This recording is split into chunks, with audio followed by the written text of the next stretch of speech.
Ok, donc je répète, on s'intéresse au numéro 27, question U. On nous demande de calculer les limites suivantes si c'est possible. Donc dans ce numéro, j'ai dit au dénominateur, on voit que quand x tend vers l'infini, x plus 1 forcément c'est l'infini. L'infini plus une constante c'est l'infini. L'infini moins une constante c'est l'infini. Donc au dénominateur, on va avoir l'infini. Au numérateur, on va avoir racine de 1 moins 5x. Quand x tend vers plus l'infini, racine cubique, pardon. Quand x tend vers moins l'infini, donc x va aller vers moins l'infini avec le signe, non, x va aller vers plus l'infini, pardon. Quand x va vers plus l'infini, moins 5x va vers moins l'infini plus une constante, c'est toujours moins l'infini. Et racine cubique de moins l'infini, vous pouvez voir votre l'algèbre de l'infini, c'est moins l'infini. Donc on a une forme déterminée de type moins l'infini sur l'infini. Cette forme, on ne peut pas à l'avance savoir qu'est-ce que ça va donner. Vous comprenez? Il faut d'autres manipulations pour pouvoir dire qu'est-ce que ça donne. Donc concrètement, qu'est-ce qu'on va faire dans ce cas-là? Je vais juste voir le meilleur moyen de...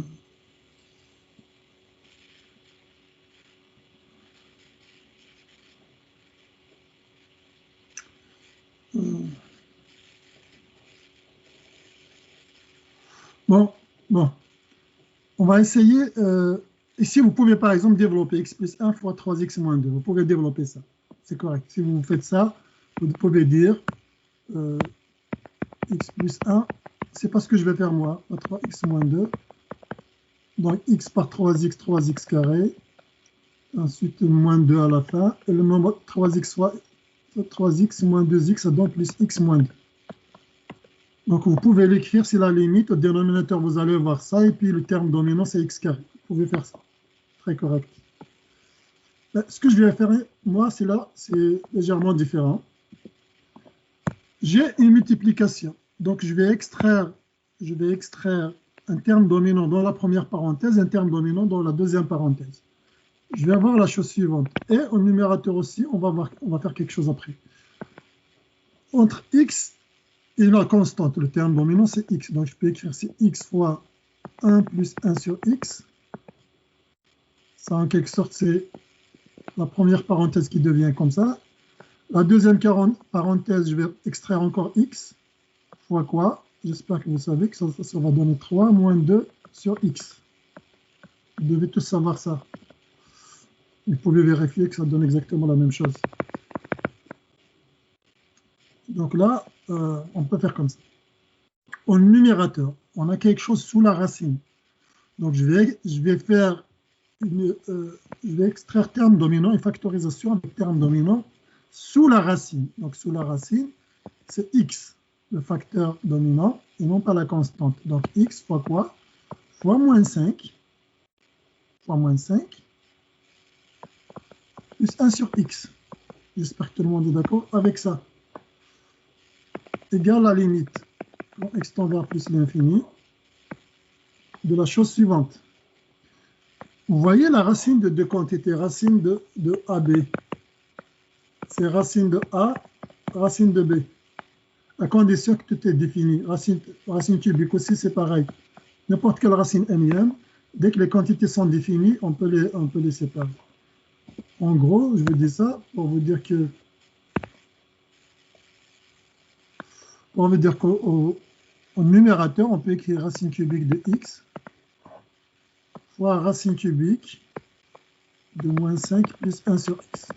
Ça, il va tendre vers 0 après quand x tend vers l'infini. Il va rester juste racine cubique de moins 5. Ensuite, au dénominateur, x fois x, ça donne x carré. Et 1 plus 1 sur x fois 3 moins 2 sur x. 1 sur x va aller vers 0, 2 sur x va aller vers 0. Il va rester 1 fois 3 comme constante au dénominateur avec x carré. Donc on est arrivé à cette formule. Maintenant, il ne me reste pas grand-chose à trouver la limite. Sauf qu'ici, il faudra qu'on puisse simplifier. Parce que la racine avec la puissance, on n'aime pas beaucoup ça. On n'aime pas beaucoup les mélanges. Donc on va essayer d'enlever la racine cubique et de le remplacer par une puissance.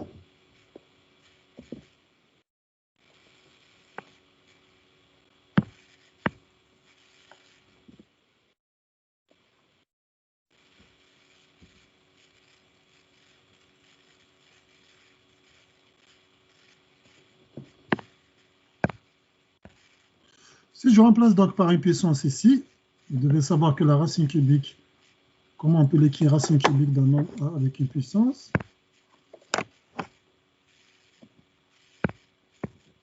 Racine carrée, c'est x puissance 1 sur 2. Racine cubique, c'est x puissance 1 tiers. C'est x puissance 1 tiers. Et là, ça va utiliser propriété des exposants. Ça pose pas de problème. Ça va aller vers une constante parce que va vers 0 et racine cubique de moins 5, c'est une constante. Ça va vers une constante 1. Ça va vers 1. Ça va vers 3.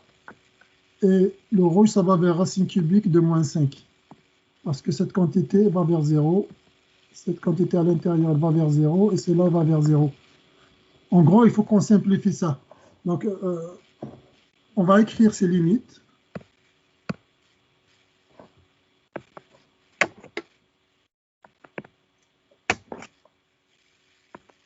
Ces limites, toujours quand x tend vers plus l'infini.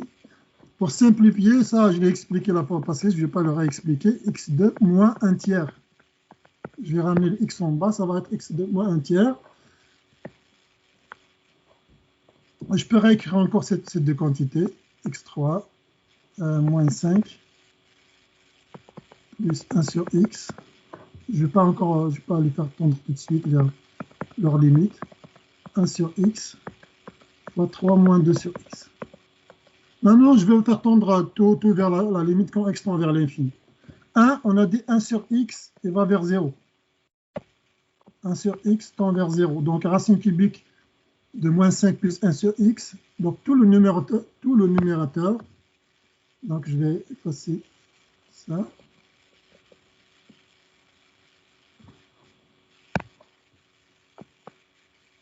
Tout le numérateur va aller vers racine cubique de moins 5. Ce dénominateur va aller vers 3. Celui-là va aller vers 1. Donc, toute cette fraction, finalement, c'est juste une constante. C'est une constante. Racine cubique de moins 5 sur 3, finalement. Mais ça, qu'est-ce que ça donne? X puissance 2 moins 1 tiers, c'est x puissance 2 tiers. C'est x puissance 2 tiers, c'est ça?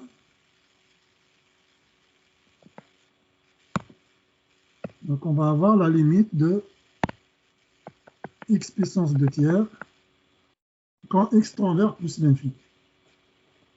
On a une constante. Quand x tend vers l'infini, x puissance 2 tiers, il va aller vers plus l'infini aussi. Donc, on a sous la forme une constante sur l'infini. Okay? Une constante sur l'infini, ça va vers 0, si vous voulez. Ça, c'est sur x 2 tiers, ça va vers 0. Le numérateur ici, c'est racine cubique. Donc, il a la forme constante sur plus l'infini. Donc, constante sur plus l'infini, c'est 0. Ça donne 0, donc, pour cette limite. Est-ce que c'est clair? Je comprends. Oui. Bon, je t'ai rendu à parenthèse moins 5 à la 1 tiers, x à la 1 tiers sur 3x à la 2. Mais après ça, je sais pas quoi faire.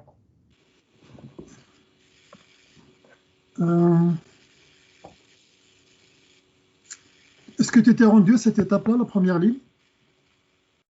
Non? Ouais, même que j'étais plus loin, là, je pense.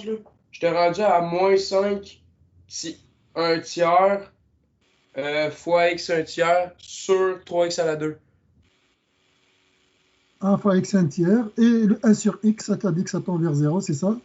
Ouais, fait que je le compte pas, là. Ok. T'as dit il faut le compter, il faut dire que ça tend vers 0. Il faut montrer que ça tend vers 0. Il ne faut pas juste ne pas le compter comme ça. Il faut dire que ça tend vers 0, c'est pour ça que... Ok. Donc, si j'ai bien compris, tu as moi, racine cubique de moins 5 ici, tu as le x puissance 1 tiers, et dénominateur, tu as x au carré, c'est ça? Et le 1, J'ai 3x au carré. J'ai 3x au carré parce que j'ai fait 3 fois 1 fois x à la 2. Tu as 3 parce que ça tend vers 0. Ok. Donc, en gros, tu as pratiquement terminé. Je sais pas pourquoi ça me donne. Parce que à la fin, ça me donne moins infini sur infini. C'est ça, je comprends pas. Oui, mais c'est infini, c'est facile à simplifier. C'est facile à simplifier. Parce que tu as juste x puissance et x puissance, il faut réduire les puissances, c'est tout. Ok, je vais essayer de donner un autre exemple. Non, mais tu peux continuer avec le U. Je vais comprendre si tu. Ok. Dans le 27, fais juste écrire moins 5 à la 1 tiers, puis fois x à la 1 tiers sur 3x à la 2. C'est là que je suis rendu. Tu as juste à simplifier les puissances. Ces puissances-là, il faut les simplifier. Le reste, ça ne pose pas de problème, c'est des constantes. Moi, 5 puissance 1 tiers. Mais ça, tu ne peux pas laisser comme ça. Ça, moi, je l'ai transformé comme ça. C'est juste cette étape qui te manque à ton travail, c'est tout. Est-ce que tu vois que c'est cette étape qui te manque? Oui, mais c'est parce que ça finit que ça me donne moins 5 à la 1 tiers sur 3 à la 5 tiers. Si je fais 2 moins 1 tiers. Moins 5 1 tiers sur quoi? Sur x? Là? 5 tiers. Oui, oui, tu as raison, tu as raison. Oui. Pas, donc, x puissance 2 moins 1 tiers, c'est pas 2 tiers. Bon, là, tu as raison. X puissance 2 moins 1 tiers, c'est combien? On a vu x carré au numérateur, c'est ça? C'est combien? 5 tiers. 5 sur 3. Ah, c'est 5 tiers, oui. Mais ça ne change pas vraiment grand-chose. Ça ne change pas grand-chose, mais c'est juste parce que écrit moins 5 à la 1 tiers sur 3x à la 5 tiers. Puis à partir de là, on va être capable de comprendre si tu m'expliques.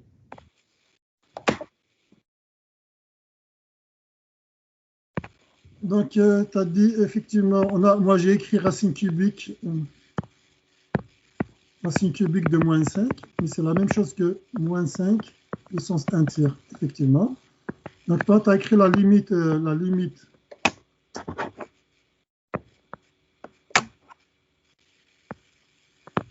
moins 5 puissance x puissance 1 tiers sur x puissance 5 tiers, c'est ça? Ben, c'est 3. C'est 3. Oui, 3, il y a 3 ici, ok.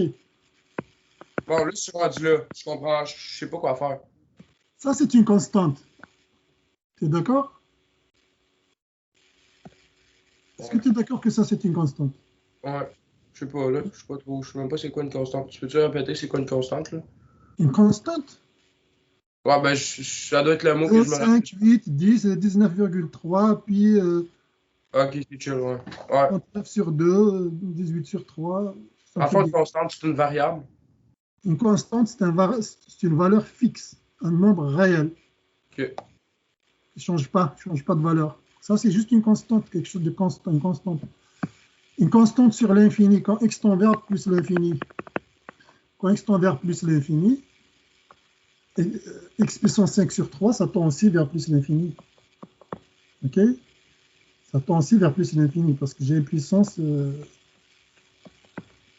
d'un nombre pas plus grand que 1 ici. La fonction puissance, on a fait la fonction exponentielle. Voilà. Donc, quand x supérieur à 1, c'est... donc ici, bon, je ne vais pas vous mélanger avec la fonction exponentielle. On a x puissance, une quantité qui dépasse 1. Et quand x tend vers plus l'infini, ça va vers l'infini. Et d'ailleurs, même si la quantité ne dépasse pas 1, ça va aller aussi vers l'infini. Voilà, donc ici, aucun problème. X tend vers l'infini, x puissance 5 sur 3, c'est l'infini. 3 à l'infini, c'est l'infini. Donc, une constante sur l'infini, c'est l'algèbre de l'infini. C'est juste une constante sur quelque chose qui devient de plus en plus grand. Je ne sais pas si ça répond à ta question. Ça, c'est une constante. Il faut revoir l'algèbre de l'infini. Constante sur quelque chose qui va vers l'infini. Imaginez cette constante, peu importe sa valeur, peu importe. Moins 13 sa valeur, par exemple, sur quelque chose qui va vers l'infini, sur 100 milliards de milliards. Moins 13 sur 100 milliards de milliards, tu peux savoir que c'est 0,0000. Donc c'est 0, la limite à la fin, ça va être 0. Une constante sur l'infini, c'est 0.